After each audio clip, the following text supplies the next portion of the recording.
নবম শ্রেণীর নতুন কারিকুলামের তৃতীয় অধ্যায়ের অনুশীলনের 9 নম্বর প্রশ্নটি আমরা সলভ করতে চলেছি।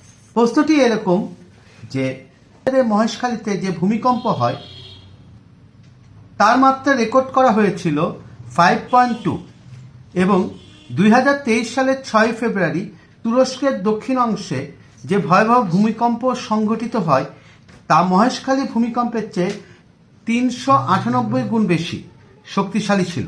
তুরস্কের দক্ষিণ অংশের ভূমিকম্পের মাত্রা কত ছিল? আমরা প্রথমে যেটা পাই সেটা হচ্ছে মহেশখালীতে ভূমিকম্পের তীব্রতাকে আমরা ধরেছি IM।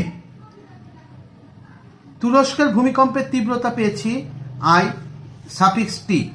আদর্শ ভূমিকম্পের তীব্রতা S।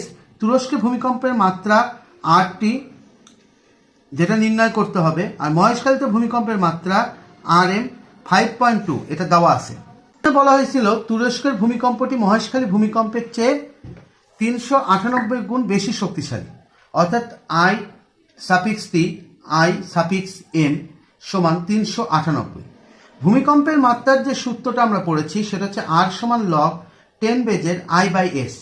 তো প্রশ্ন মতে মহেশখালীর ক্ষেত্রে আমরা যেটা বসাবো সেটা হচ্ছে RM log 10 বেজের IM/S।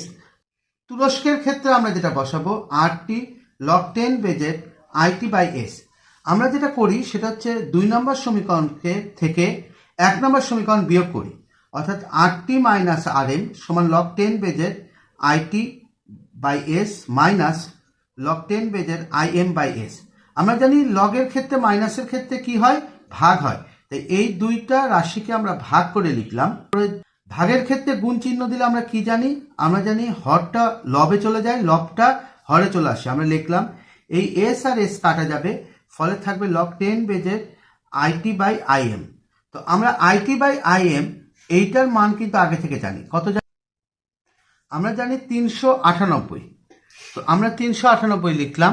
লেখার পরে এইটাকে আমরা ক্যালকুলেটর দিয়ে মানটা বার করে ফেললাম। log 10 বেজের 398 এর মান আমরা ক্যালকুলেটর দিয়ে বার করলাম, আর এই বাম পাশে যে 5.2 ছিল সেটা ডান পাশে নিয়ে আসলাম এবং এই মানটাকে আমরা প্রায় বলে থাকি, অর্থাৎ আমরা পাচ্ছি তুরস্কের ভূমিকম্পের তীব্রতা ছিল প্রায় 7.8 এর কাছাকাছি।